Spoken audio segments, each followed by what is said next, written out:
కేంద్ర మంత్రి బండి సంజయ్ కుమారుడు బండి భగీరథపై కేసు నమోదు చేసిన పోలీసులు ఇంకా ఎందుకు అరెస్ట్ చేయకుండా కాలయాపన చేస్తున్నారంటూ కరీంనగర్లోని మహిళా బీఆర్ఎస్ ఆధ్వర్యంలో మహిళలు ఆందోళనకు దిగారు.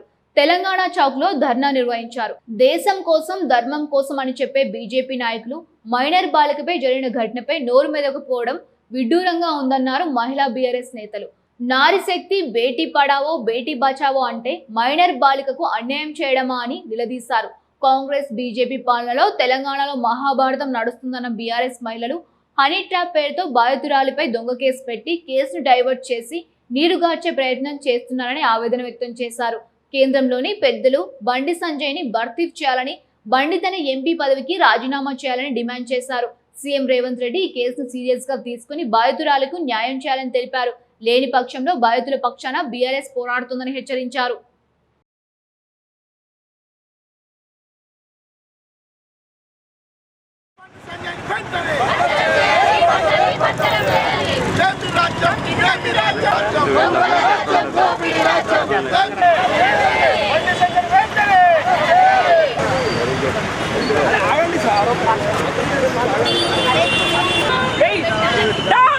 దేశం కోసం ధర్మం కోసం అని చెప్పే బీజేపీ వాళ్లకు ఒక ముచ్చట అడుగుతున్నా. బేటీ బచావో బేటీ పడావో అని చెప్తున్నారు, నారీ శక్తి అని చెప్తున్నారు. నయా మహాభారతం నడుస్తుంది ఈ తెలంగాణ రాష్ట్రంలో బీజేపీ కాంగ్రెస్ పాలనలో.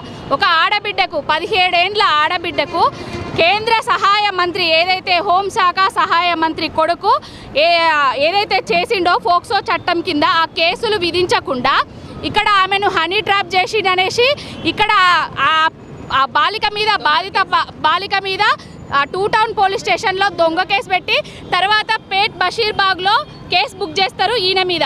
కానీ బుక్ చేసిన కేసు ఏ విధంగా ఉన్నదంటే అలా అసలు కనీసం బెయిలబుల్ సెక్షన్లు విధించారు. ఫోక్సో చట్టం కింద నేరం ఆ మైనర్ బాలిక మీద జరిగిన దాని మీద 20 ఏండ్లు కఠిన కారాగార శిక్ష విధించాలి. ఈ బీజేపీ ప్రభుత్వం ఏం చేస్తుంది, అసలు ఏం చేస్తుంది? నిన్న బండి సంజయ్ని పక్కన పెట్టుకొని రేవంత్ రెడ్డి మోడీ గారు ముసి నవ్వులు నవ్వుతున్నారు. దేనికోసం? 17 ఏండ్ల బాలికను నీ కొడుకు అన్యాయం చేసిండు, మేము నీకు వత్తాసు పలుకుతున్నామని చెప్పడానిక బేటీ పడావో అని ఈ బీజేపీ ప్రభుత్వం చెప్తుందో, బీజేపీలో ఉన్న ఒక కేంద్ర సహాయ మంత్రి అయిన బండి సంజయ్ కొడుకు ఒక మైనర్ బాలికకి అన్యాయం చేస్తే ఆ అన్యాయం చేసిన ఆ ఆడపిల్లకి బేటీ బచావో ఎక్కడ పోయింది?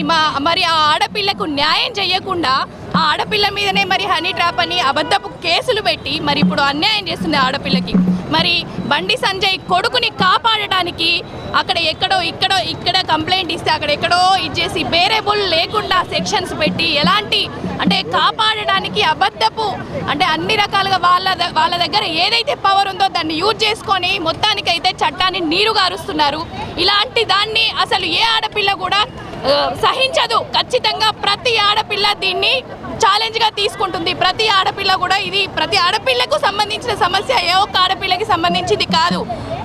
ఏదైతే మీరు బేటీ బచావో అని బీజేపీ ప్రభుత్వం అక్కడ కేంద్రంలో ఉండి చెప్తుందో, మరి ఇక్కడ తెలంగాణలో ఒక ఆడపిల్లకు అన్యాయం జరిగితే ఎందుకు పట్టించుకోవట్లేదు? అంటే తెలంగాణ మీద బీజేపీకి చిత్తశుద్ధి లేదా? దేశం ధర్మం అని వత్తాసు పలుకుతాడు, నీతి వాక్యాలు చెప్తాడు బండి సంజయ్. ఏది నీ దేశం ధర్మం? ఇట్లాంటి అమ్మాయిలకే రక్షణ లేనప్పుడు ఒక ఆడబిడ్డ అని చూడకుండా వాళ్ళ ఇంటికి వెళ్ళి దౌర్జన్యం చేసినట్టు అనుకుంటురా? కేసులు పెట్టినప్పుడు తెలియదా మీకు?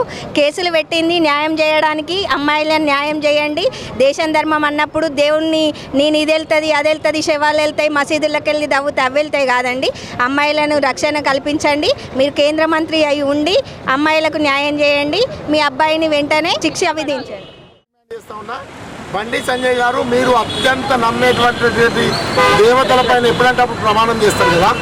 ఈరోజు కరీంనగర్ నగరంలో మేమంతా మీరు అత్యంత ముఖ్యంగా మనం ఆరాధించే మహాశక్తి ఆలయంలో మీరు నిజ నిరూపణ చేసుకోవాలి. మేము రావాల్సిన అవసరం లేదు, మీరు ఎక్కడికి వెళ్ళాల్సిన అవసరం లేదు. మహాశక్తి ఆలయంలో మహాశక్తి టెంపుల్లో అమ్మవార్ల సాక్షిగా నా కొడుకు ఆ మైనర్ బాలికకు ఎలాంటి సంబంధం లేదు అని మీరు ప్రమాణం చేయండి. మీకు పాలాభిషేకం ఇస్తాం, ఇక్కడనే పాలాభిషేకం ఇస్తాం.